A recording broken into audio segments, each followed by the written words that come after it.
Right now, underneath the skin of your face, there are 17 separate pockets of fat. Not one big layer, 17 individual compartments, each one a different size, a different depth, a different job. Some of them hold your cheekbones in place. Some of them keep the corners of your mouth from falling. One of them, just one, is the reason your eyes don't look hollow when you smile. And right now, in millions of Americans over 50, a medication is emptying those pockets, one by one, from the inside out. They call the result Ozempic face. But that name hides what's actually happening. Because this isn't about vanity, this is about architecture. And what happens when the architecture of your face begins to collapse while you're still living in it? Let me take you somewhere you've never been, inside your own face. If you could shrink down small enough to stand between your skin and your skull, you wouldn't see what you expect. You wouldn't see a flat wall of muscle and bone. You'd see a city. Layers upon layers of structure. Like a building with many floors, each floor doing a completely different job. The outermost layer, the epidermis, is the roof. Thin, weathered. It takes the sun, the wind, the years. Below that, the dermis. Think of it as the floor beams of a house. Collagen fibers woven together like thick rope, giving your skin its strength. Elastin threads running through them like rubber bands, giving it bounce. This is the framework that holds everything up. But the real engineering? The real reason your face looks like your face? That's deeper. Underneath the dermis sits a network of fat compartments. And this is where most people, even most doctors until recently, got the story wrong. For decades, medical textbooks described facial fat as one continuous layer, like a blanket draped over bone. It's not. In the early 2000s, anatomists began mapping the face with a level of precision no one had attempted before. What they discovered changed everything we understood about aging. Your facial fat is organized into 17 distinct compartments, separate from each other, sealed off by thin walls of connective tissue called septae, like rooms in a house separated by walls. Each compartment sits at a precise depth. Some are superficial, right under the skin. Others are deep, pressed against bone. And here's what matters: they don't age at the same rate. They don't shrink at the same speed, and they don't respond to weight loss in the same way. The malar fat pad, right over your cheekbone, is what gives your face its youthful fullness. When you were 25, that pad was plump, high, and firm. It caught the light. The nasolabial fat compartment runs from your nose to the corner of your mouth. When it's full, your smile lines are soft. When it deflates, those lines become folds, deep ones. The deep medial cheek fat sits behind everything else, pressed against bone. You can't see it, you can't feel it, but it's the foundation. When that compartment thins out, the face doesn't just sag, it caves in. Now, when everything works, when every compartment is doing its job, your face is a masterpiece of soft tissue engineering. Bone provides the frame, fat provides the volume, collagen provides the tension, muscle provides the movement. 4 systems, perfectly balanced. But here's the thing about balance. It only takes one system failing to bring the whole structure down. And that brings us to a molecule called semaglutide. Semaglutide, the active ingredient in Ozempic and Wegovy, belongs to a class of drugs called GLP-1 receptor agonists. Let me explain what that means in plain language. Your gut naturally produces a hormone called GLP-1, glucagon-like peptide 1. Every time you eat, your intestines release a small burst of it. It travels to your brain and delivers a simple message: you've had enough, stop eating. In a healthy system, that signal fades quickly. Within minutes, the hormone is broken down and your appetite returns to baseline. Semaglutide mimics that hormone, but it doesn't fade. It lingers in your bloodstream for days, constantly whispering to your brain, "You're not hungry. You don't need food. You're full." And it works remarkably well. Clinical trials showed average weight loss of 15 to 17% of total body weight. For someone weighing 220 pounds, that's 33 to 37 pounds. For millions of Americans struggling with obesity, struggling with type 2 diabetes, struggling with cardiovascular risk, this was genuinely life-changing. But here's what the clinical trials measured: total weight loss, a number on a scale. What they did not measure, what nobody was looking at closely enough, was where that weight was coming from. And this is where the story turns. Because your body doesn't lose weight evenly. It doesn't consult a blueprint and say, "Let me remove fat from the abdomen first, then the thighs, then the arms, and leave the face alone." It can't do that. Biology doesn't work that way. When you are in sustained caloric deficit, especially rapid, prolonged caloric deficit, your body pulls energy from wherever it can. Visceral fat around your organs, subcutaneous fat under your skin, intramuscular fat threaded between your muscle fibers, and facial fat, those 17 compartments. But here's the critical detail. Not all fat compartments resist loss equally. The deep compartments of the face, the ones closest to bone, the ones holding up the visible structure, are among the first to shrink under aggressive caloric restriction. Your belly fat evolved to be stubborn. It's survival storage. Your body clings to it. Your facial fat did not evolve with the same protections. It was never meant to withstand prolonged starvation signals. Because in the environment humans evolved in, that kind of sustained signal only happened during genuine famine. And during famine, your face was the least of your problems. So what happens inside the face during rapid GLP-1-driven weight loss? Let me walk you through it, layer by layer. First, the superficial fat compartments begin to thin. The malar pad deflates. The cheeks lose their roundness. For someone in their 30s, this might look like a more defined jawline, a cosmetic improvement even. But for someone in their 50s or 60s, someone whose collagen has already been thinning for decades, the effect is entirely different. Because when the fat pad deflates, the skin above it has nowhere to go. It doesn't retract, it doesn't snap back, it sags. Imagine a tent. The fabric is your skin. The poles holding it up are your fat compartments.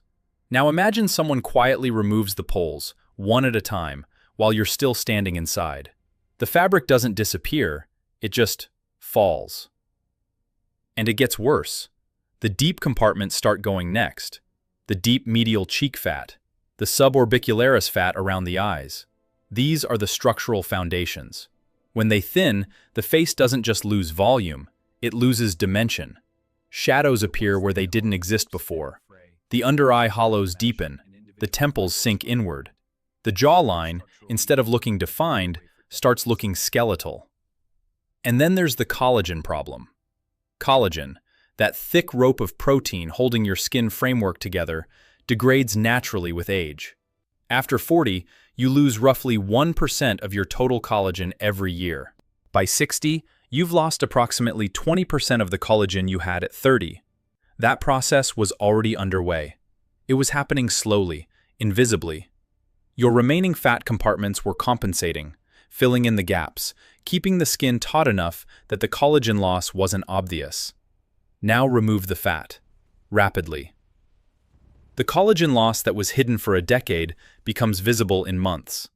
The skin doesn't just sag from the missing fat, it wrinkles from the missing collagen that the fat was masking. Two aging processes suddenly revealed at the same time. But we're not done. Because there's a third collapse happening simultaneously, and almost nobody is talking about it.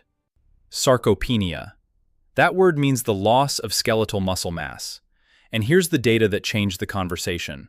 Studies published in 2023 and 2024 showed that up to 40% of the weight lost on semaglutide may be lean body mass. Not fat, muscle.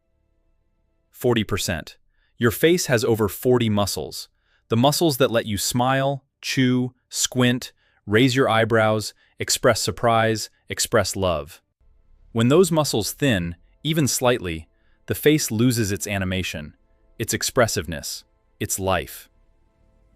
So the full picture is this: fat compartments deflating, collagen loss unmasked, muscle mass declining. 3 structural systems compromised at the same time. And the face, that exquisitely engineered structure, begins to look like a building after the foundation, the walls, and the beams have all been weakened at once. That's not a side effect, that's a structural reckoning. Now, before this starts to feel hopeless, and I know it might, let me tell you what's happening on the other side of this story. Because science didn't stop at the problem. The first line of defense emerged from an unexpected place: the field of facial anatomy itself. Dermatologists and plastic surgeons who were seeing this wave of Ozempic face patients began collaborating with researchers in adipose tissue biology, fat science, to develop something called a compartment-specific restoration protocol. The idea is straightforward. If we now know that the face has 17 distinct fat compartments, and we know which ones deflate first during GLP-1 therapy, we can target those specific compartments with hyaluronic acid fillers. Not to create volume everywhere, just to rebuild the exact structural pads that were lost. Think of it like this: you don't rebuild a house by filling every room with concrete. You identify which support beams failed, and you reinforce those. The deep medial cheek fat can be mimicked with deep plane filler placed against the bone. The malar pad can be volumized superficially. The temple hollows can be lifted. It's precision work, architectural restoration. But fillers are temporary. They dissolve in 12 to 18 months. They're not a cure, they're maintenance. So researchers went deeper. The second line of defense targets collagen itself. Biostimulatory treatments, substances like poly-L-lactic acid and calcium hydroxylapatite, don't just add volume. They trigger your body's own fibroblasts, the cells that manufacture collagen, to start building new collagen fibers. It takes time, months. The results aren't instant, but the collagen produced is yours. It integrates into the dermis. It strengthens the framework from within. For someone over 55 whose collagen production has slowed significantly, this approach essentially tells the construction crew to get back to work. And then there's the muscle problem. Sarcopenia, the loss of lean mass. This one doesn't have a needle-based solution. The answer is older than modern medicine: resistance training. Studies published in 2024 showed that patients on GLP-1 agonists who combined their treatment with consistent resistance exercise, lifting weights, using resistance bands, even bodyweight exercises 2 to 3 times per week, preserved significantly more lean muscle mass than those who relied on the medication alone. The difference wasn't marginal, it was substantial. And this is important, not just for the face, but for everything. Because muscle isn't just about appearance. After 55, muscle mass is a direct predictor of metabolic health, bone density, fall prevention, cognitive function, and longevity. Preserving muscle on a GLP-1 agonist isn't a cosmetic decision, it's a survival decision. There's also a newer frontier. Researchers are investigating whether the next generation of GLP-1 drugs, the dual and triple agonists, compounds like tirzepatide and retatrutide, might be designed to preferentially target visceral fat while sparing lean tissue and facial fat compartments. We're not there yet, but the direction is clear. The future of these medications won't just be about how much weight you lose. It will be about what kind of weight you lose, and from where. Now, let me be honest with you, because honesty is what this channel is built on. Everything I just described, the compartment-specific fillers, the biostimulatory collagen treatments, the resistance training programs, none of it is free. And none of it is simple. Hyaluronic acid fillers for full face restoration can cost between $3,000 and $6,000 per session, and they need to be repeated every year to 18 months. That's an ongoing expense that most insurance plans do not cover because it's classified as cosmetic. Biostimulatory treatments run between $800 and $2,000 per session, typically requiring 2 to 3 sessions. And resistance training, while the most cost-effective option requires consistency, knowledge of proper form, and often professional guidance, especially for someone over 55 who may be managing joint issues, cardiovascular risk, or simply hasn't lifted weights in decades. There's also a psychological cost that nobody measures. Many patients who experience rapid facial aging on GLP-1 therapy describe a disorienting sensation.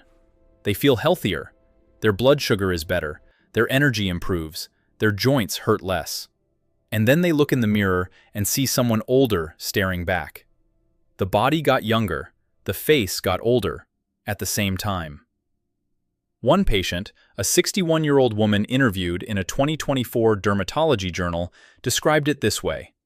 She said she had traded one form of not recognizing herself for another. That psychological fracture, that disconnect between how you feel and how you look, is real. It's not vanity, it's identity. And for Americans over 55, a generation that already navigates a culture obsessed with youth, that fracture hits differently. And here's the hardest truth of all. For some people, the facial changes are partially irreversible. If fat compartments deflate past a certain point, and if muscle mass is lost significantly, the face may not fully recover even after stopping the medication and regaining weight. Because the body doesn't necessarily refill the same compartments in the same proportions. Fat redistribution after weight regain is unpredictable. What was once in your cheeks may come back around your waist. There is no perfect solution. There are only informed choices. And the most important informed choice is this. If you are considering a GLP-1 agonist, or if you're already on one, have the conversation about facial and lean mass changes before they happen, not after. Ask your doctor about monitoring your body composition. Ask about protein intake. Most experts now recommend higher protein consumption during GLP-1 therapy to protect muscle. Ask about resistance exercise. Ask about the pace of weight loss. Because a medication that transforms your metabolic health is extraordinary, but understanding the full scope of what it does to your body, all of your body, is how you protect yourself while it works. Let's step back now, all the way back, out of the fat compartments, out of the collagen fibers, out of the muscle tissue, back to the surface, back to the mirror. At the start of this, I told you there were 17 separate pockets of fat inside your face, and that a molecule was emptying them one by one from the inside out. Now you know what that means. You know why it happens. You know which compartments fail first. You know what collagen was hiding. You know what muscle loss does to expression. And you know what's being done about it. But here's what I want you to carry with you more than any of that. The face you see in the mirror is not just skin. It's engineering. It's decades of biology, holding a structure in place so delicately that you never had to think about it. Every smile, every look of surprise, every expression of love you've given anyone for the last 50, 60, 70 years was made possible by an architecture you never knew existed. Knowing it exists is the first step to protecting it. So the next time someone reduces this to a punchline, Ozempic face, remember what's actually underneath that phrase. It's not a cosmetic glitch. It's biology responding to chemistry. And the people experiencing it deserve better than a hashtag. They deserve understanding. They deserve science. And they deserve the information to make their own choices. This isn't medical advice. It's the map. Your doctor is the navigator. In the next episode, we go deeper into something I mentioned today, the 40%, the lean mass crisis. What GLP-1 drugs are really doing to your muscles, your bones, and the one number your doctor probably isn't tracking. If this changed how you see what's happening beneath your skin, share it with someone who's living through it.